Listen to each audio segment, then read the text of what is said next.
dengan fenomena naiknya Purbaya ini, apakah bisa menjadi satu fase berikutnya pengkondisian atau semacam prakondisi untuk menata yang lebih strategis lagi. Dan kalau sudah sampai ini, ya gambar itu bukannya nggak beralasan ya tadi bisa nanya Pak ini, karena memang mau ada Gibran ataupun Wapres siapapun, yang akan kita ini memang Prabowo, SBY. Nah itulah yang kenapa Purbaya menyinggung soal itu. Apa yang menjadi substansi menarik di situ?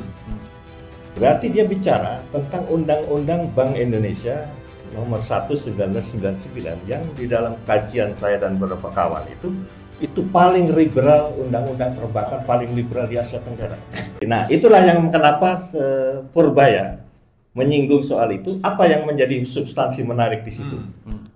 Berarti dia bicara tentang Undang-Undang Bank Indonesia nomor 1 1999 yang di dalam kajian saya dan beberapa kawan itu paling liberal, undang-undang perbankan paling liberal di Asia Tenggara. Nah, jadi itu yang dia mau bilang. Jadi ketika uang itu, ya dia di satu sisi itu menyalahkan Sri, tapi juga nggak dia, termasuk independensi BI yang tidak seperti era Pak Harto atau Bung Karno dulu dia menjadi kekuatan yang punya otoritas presiden. Nah ini keluarkan, ini jangan, itu bagian kabinet. Iya, kebagian. Ini menjadi satu kekuatan sih. Dan ini kan korporasi banget di dalam konteks yang tadi saya katakan. Ini proses politik dia menjadi kekuatan yang menegara juga. BI mengendonkan 425 triliun itu, ya akhirnya seperti itu.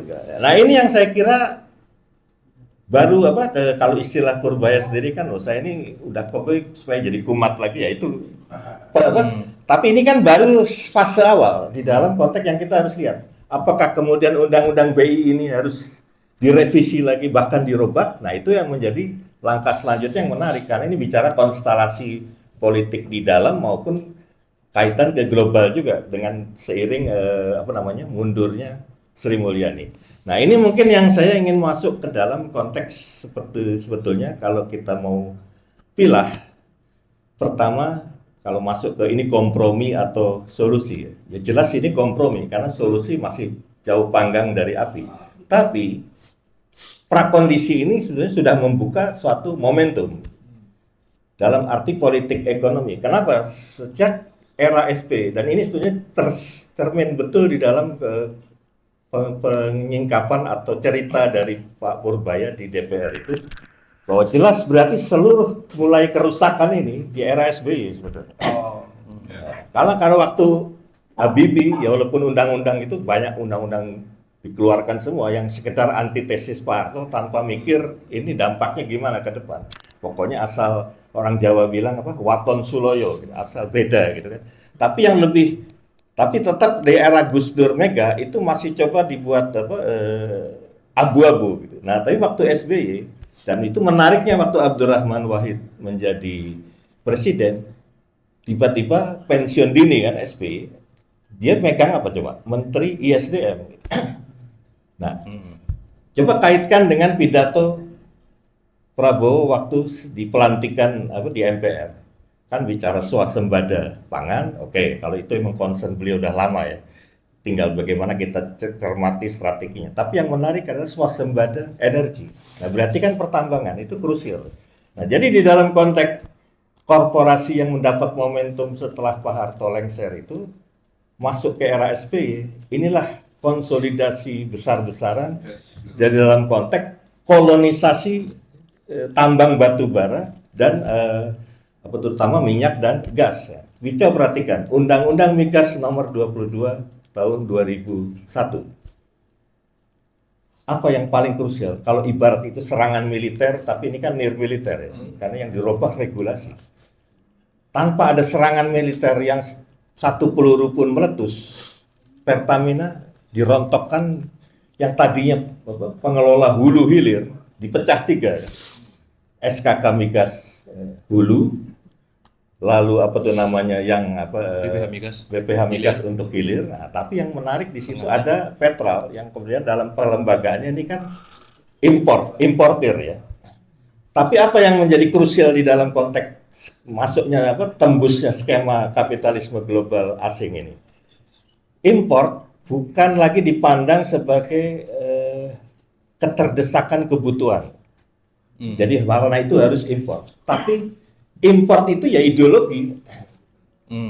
Import itu ideologi dalam pengertian karena di situ kalau kita kembali ke pakem konsensus Washington Consensus, ada kata-kata buka keran import yang seluas-luasnya. Itu titah, bukan sekedar doktrin. Privatisasi BUMN itu dijalankan juga tuh. Dengan pengelolaan produksi sampai ke pengelolaan dan pengolahan maupun distribusi. Praktis kalau kita kaji dari beberapa data, hampir semua di aspek pertambangan, pengolahan dan bahkan juga transportasi, penggalian itu yang terkait pertambangan itu dominan asing. Dan kebanyakan memang blok barat di dalam konteks buah dari konfigurasi baru di reformasi pasca Soeharto itu. Nah, ini yang saya kira penting untuk dicermati di dalam konteks bagaimana produk hukum dan perundang-undangan itu selain BI tadi yang 1999, tapi kalau itu masih era Pak Habibie sepenuhnya, tapi yang mulai melembaga itu ya di 2001 dan seterusnya. Nah, yang paling krusial misalnya apa? Undang-undang terkait penanaman modal asing. Yang sebetulnya ini seakan-akan memang mengkoreksi undang-undang penanaman modal asing nomor 1 tahun 67 yang dulu David Rockefeller yang merupakan mentor politik kalau di Amerika nih ya, itu unik ini. Henry Kissinger Partai Republik, Zbigniew Brzezinski Partai Demokrat, dia ini mentor presiden kalau nggak dari Republik di tangan Kissinger maupun Zbigniew Brzezinski kalau dia presidennya kebetulan dari Demokrat.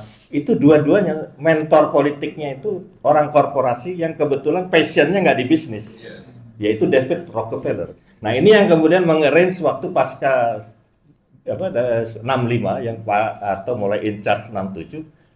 Nah ini Berkeley Mafia mulai ini yang waktu itu masih seniornya Sri Mul ya yang di sana itu yang akhirnya membuat kita punya jalan masuk ke Freeport penguasaan Freeport Amerika sampai 90% dan sebagainya gitu.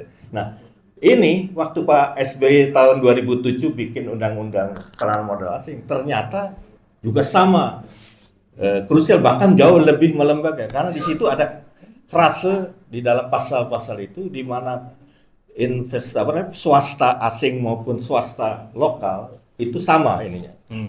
Jadi betul-betul tembus dan banyak kepemilikan itu di dalam konteks asing ataupun swasta 90% lebih boleh gitu. Nah, ini yang saya kira apakah di dalam konteks naiknya Pak Purbaya dan mungkin nanti ke depan pelan-pelan akan ada rekonstruksi juga di reshuffle di jalur ini karena urat-urat dari pos ekonomi kan nggak hanya Menteri Keuangan, BUMN, perhubungan. Jadi bagaimana dalam catatan saya di dalam konteks jabaran regulasi-regulasi yang berbasis kepentingan korporat asing ini, misalnya transportasi, itu jelas telekomunikasi itu banyak di perhubungan yang juga urat nadi dari pos ekonomi ini. Nah ini kan perlu dievaluasi dan disorot juga. Lalu tentu saja BUMN. Ya memang dengan perkembangan konstelasi belakangan ini setelah Danantara ini memang Erick Thohir agak melemah posisinya karena karena ibaratnya gini ya Danantara itu kayak wifi kita ada beberapa komputer yang terkoneksi ya, jadi bisa saling lihat Mas Edi lagi nulis apa saya bisa lihat lagi nulis ini gitu. Nah ini cuman ini dalam konteks yang lebih sensitif kan persoalan peralihan uang atau sebagainya itu mau nggak mau terdetek. Nah melalui sistem ini agak kelumpuhan walaupun ini sifatnya masih membangun perimbangan kekuatan, tapi paling tidak BUMN sudah tidak lagi menjadi kekuatan satu-satunya yang mengendali itu karena Danantara menjadi ada holding di atas holding ya. Paling nggak poin positifnya itu, tapi selebihnya memang banyak masalah juga yang harus perhatikan gitu. Nah ini yang saya kira persoalan kalau dibicara di politik ekonomi ya. Jadi regulasi pertama dengan fenomena naiknya Purbaya ini apakah bisa menjadi satu fase berikutnya pengkondisian atau semacam prakondisi untuk menata yang lebih strategis lagi. Dan kalau sudah sampai ini, ya gambar itu bukannya nggak beralasan ya. Tadi bisa nanya Pak, ini karena memang mau ada Gibran ataupun Wapres siapapun, yang akan kita ini memang Prabowo-nya. Apa you punya skema dalam konteks mengubah ini atau menebus kerusakan yang hampir 20, bahkan ini hampir 30 tahun ya, karena 27 tahun.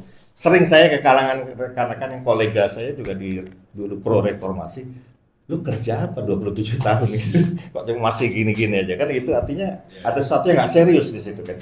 Nah itu satu. Nah, karena itu dalam konteks ekonomi intinya adalah dengan penetrasi infiltrasi asing itu yang terjadi, yang kita harus pilah itu ada 3 manpower. Ini cara berpikir terutama di Washington sana ya, dan London sebetulnya. Penyusun skema atau skemator. Yang kedua adalah organ penggerak mesin. Nah, yang ketiga adalah pemain-pemain lapangan ya. Kalau bahasa saya preman-preman pembangunan. Pakai apa? Gitu. Nah, yang kalau model-model kayak di jabaran Menteri Keuangan atau eselon 1, 2, nah itu masih dalam konteks penyusun skema. Nah, ini kalau bicara di tataran ini ya, politik ekonomi yang menjadi awal saya menjelaskan ini. Nah, yang kedua itu adalah organ penggerak mesin. Nah, itu apa ya, dirut-dirut, komisaris gitu kan, yang kalau kita bicara di konteks sektor ekonomi, ini termasuk juga di partai politik. Ini namanya organ penggerak mesin. Nah, ya, yang ketiga memang lebih ke preman-preman pembangunan dalam 2 tanda kutip, memang udah pada tingkat cash and carry. Tapi kalau yang 2 ini betul-betul melekat dengan skema ya. Misalnya kayak bukan persoalan karena Sri Mulyani ini ada pernah ini ya, IMF dan Bank Dunia, tapi ini bukan bicara cash and carry, artinya suatu skema yang dimana dia menjadi ujung tombaknya. Nah, itu yang bicara kenapa bisa sampai 20 tahun ya, kalau dihitung mengabdi ke 2 presiden yang kebetulan 2 periode kan gitu. Nah, ini yang harus dijelaskan. Jadi ini yang saya kira hal yang menarik, menggambarkan isyarat ini setidak-tidaknya, walaupun ini kompromistik, bahwa Prabowo dan Sri Mulyani sepertinya sudah tidak bisa sepakat lagi di aspek peran negara. Karena walaupun dua-duanya sebetulnya, apalagi kalau kalau Prabowo jelas mengacu ke Sumitro, yang ironisnya memang sering dikaitkan juga ke Berkeley Mafia karena hal yang sebenarnya teknis itu. Dan ini pelajaran juga karena hal teknis bisa mengubah tujuan strategis. Maksudnya itu kan mengkader ekonomi yang pikiran sosialismenya kuat, tapi jiwanya nasionalisme. Nah, pilihannya dia tahu betul mentor itu yang paling pas untuk dimentori oleh senior-seniornya, kalau nggak di Eropa Barat, di Belanda, karena dia sendiri seperti Bung Hatta kan di mana? Di Rotterdam ya. Jadi termasuk Pak Kwik segala kan. Nah, tapi karena ada kondisi yang tidak memungkinkan, ya udahlah Amerika, dan kebetulan dia punya channel yang pikirannya itu sama dalam konteks skema sosialisme yang betul-betul tulen sosialisme ya, bukan PSI. Kalau PSI Sahrir itu sering disebut partai sosialis, tapi cuman retorika, dalam prakteknya borjuis lah itu. Itu ya itu yang banyak Soska itu kan. Ini bukan seperti itu. Cuman problemnya adalah waktu itu ke Amerika, ya itu berlaku kan. Walaupun maksudnya hanya sekolah, ideologinya kan masuk. Apalagi ini di ekonomi yang di barat, di Amerika pun sifatnya strategis gitu kan. Nah, itu yang menciptakan satu situasi di mana Sri Mulyani justru lebih banyak menjalur, karena jalurnya kan Pak Wijoyo, Ali Wardana, radius sampai ke, jadi nasabnya itu dan mahsabnya segitu. Kalau Mitro sebetulnya justru di dalam konteks perkembangan, walaupun dia merintis awal, dalam perkembangannya kan kelompok ini yang Berkeley Mafia sesungguhnya. Makanya Pak Kwik benar ketika mengatakan jangan diukur Berkeley Mafia itu lulusan sana, belum tentu. Kalau pikiran masabnya sama ya Berkeley Mafia, ada banyak contohnya sudah. Itu namanya bisa dilihat ya, karena Sri Mulyani pun bukan Berkeley sebetulnya, tapi kan skematiknya justru masuk dalam arti neoliberalisme itu. Nah, itu yang sisi yang nggak bisa ketemukan. Jadi ini memang menjadi fase penting karena menggambarkan Prabowo setidaknya setelah pulang dari Yordan dan kalau nggak salah Mbak Mega juga ikut sedikit banyak berjasa. Paling nggak dia bergaul kemudian dengan kalangan-kalangan nasionalis yang saya tahu persis. Banyak kali itu secara intelektual lemah wawasannya, tapi romantik nasionalismenya kuat. Tapi buat Prabowo nggak masalah itu, ya makanya dekat dengan Bu Rahmat bisa nyaman gitu. Justru dia merasa dia bisa ikut mempertajam itu, tapi dengan jiwa yang dia cocok gitu, chemistry gitu. Nah itu yang perkembangannya menjadi makanya ada joke dia ini kalau Pak Prabowo ini selain mualaf demokrasi, dia mualaf nasionalisme. Nah biasanya kalau mualaf lebih tajam itu daripada yang itu. Nah oke, saya hentikan dulu di aspek yang politik ekonomi. Nah bagaimana dengan politik keamanan? Terlepas soal kejadian yang tadi udah disinggung sedikit banyak oleh Mas Edi soal Pak BG dan perkembangannya, ini satu entah langsung atau tidak memang paling tidak momentumnya memang pasca huru hara kan.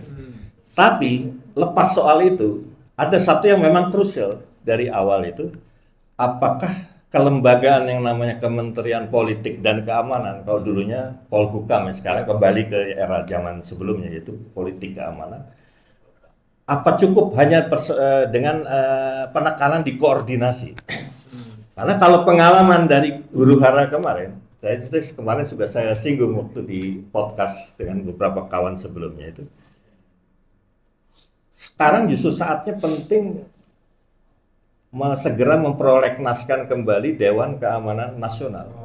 Jadi bukan sekedar menyatu padukan wewenang Polri, militer, TNI, dan intelijen, bahkan penegakan hukum.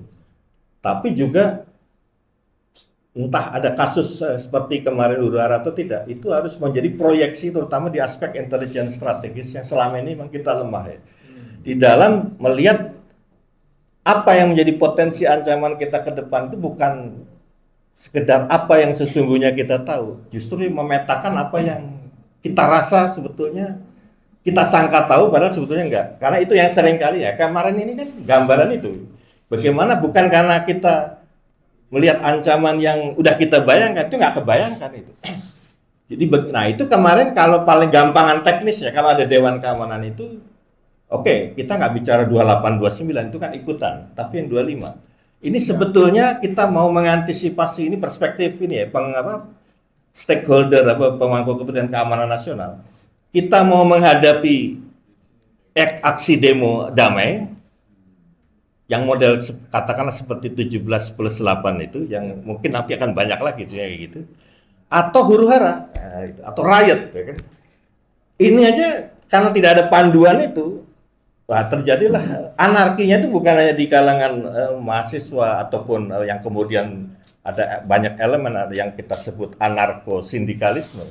Di TNI Polri juga anarkis karena ada beberapa yang tiba-tiba loh kok TNI ikut kan banyak di lapangan juga bingung kok ada Kostrad, kok ada Bais, ada segala macam, sementara polisi yang seharusnya ini juga antara memang menghindarkan diri atau memang permisif, nah itu kan, tapi itu semua terlepas itu bisa jadi antara intrik istana ya, tapi tetap dalam jangka panjang ini harus ada semacam perekat yang menjadi connecting dot di dalam, terutama di aspek polisi, tentara, dan intelijen, terutama intelijen strategis ya. Kalau intelijen ini kan udah banyak ya, ada semacam. Nah ini di dalam konteks pasca ini kebetulan memang sekarang Pak Sapri menjadi menteri ad interim lah ya, menteri PJS dari Polkam. Nah, tapi yang menjadi pertanyaan juga bagaimana mindset Pak Sapri sendiri lepas ini ke depan dalam konteks ini, karena memang Pak Sapri ini juga potensial ini kalau kita harus kritik konstruktif, kita juga harus hati-hati jangan jadi Luhut gaya baru gitu kan.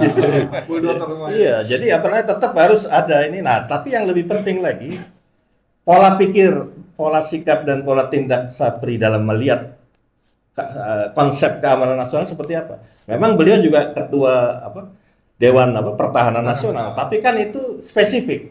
terkait TNI yang memang setelah undang-undang TNI dibentuk, begitu juga undang-undang polisi, tugas pokoknya adalah menghadapi ancaman dari luar. Padahal di dalam konteks kalau skema Dewan Keamanan Nasional terbentuk seperti juga negara maju seperti di Barat, tidak selalu bahwa kerusuhan itu harus polisi. Kalau tarafnya kayak misalnya di Amerika, di Georgia apa negara yang memang basisnya kulit hitam, tiba-tiba tawurannya antara kulit putih, kulit hitam, wah bukan lagi LPYPD yang kayak di sini, Polda yang turun. Ada pasukan khusus yang bukan tentara tapi juga bukan polisi, yaitu SWAT namanya, yang menjadi satu kekuatan, atau di Inggris SAS misalnya gitu kan. Nah, yang kayak gitu kan harus dibahas di dalam Dewan Keamanan Nasional. Tapi ya karena konfigurasi dan formasi DPR itu adalah produk dari yang scam pasca 98 itu, dia menganggap itu penting karena yang dipentingkan yang ada apa cuannya itu yang pokoknya proyeknya jelas nggak yang gitu-gitu. Nah kalau ini kan nggak, jadi ngendon apa, dan sekarang pun nggak tahu di mana tuh barang gitu kan. Tapi itu jadi penting, harus diambil lagi tuh draft-draftnya gitu. Nah itu ya saya kira. Nah terakhir soal sosial budaya, kenapa ini penting? Walaupun ini bisa dikaitkan juga di dalam konteks restrukturisasi di pos ekonomi dan Polkam. Dari catatan saya yang saya katakan tadi, implikasi dari objek di mana kita adalah objek korporasi asing itu adalah pertambangan dan batu bara dan minyak gas bumi. Itu membuat aspek kehutanan itu menjadi penting, bukan sekedar komoditas ekonomi, tapi dia juga punya fungsi sosial dan budaya gitu. Seperti juga di pertanian.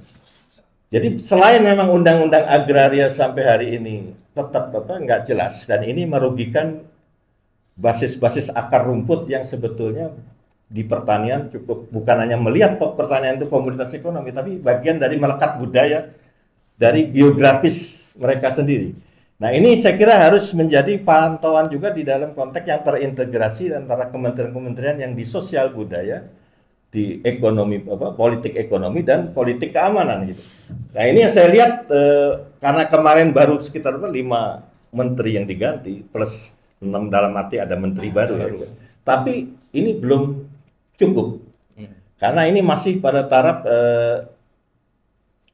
coba uji lah ya di dalam konteks ini kompromi awal, yang tentunya kalau kompromi tidak mesti dalam konteks negatif, tapi paling tidak kalaupun harus win-win, skema utamanya itu dimenangkan atau tidak di dalam konteks ini gitu. Mungkin sementara begitu dulu Mas Widodo. Terima kasih. Assalamualaikum warahmatullahi wabarakatuh.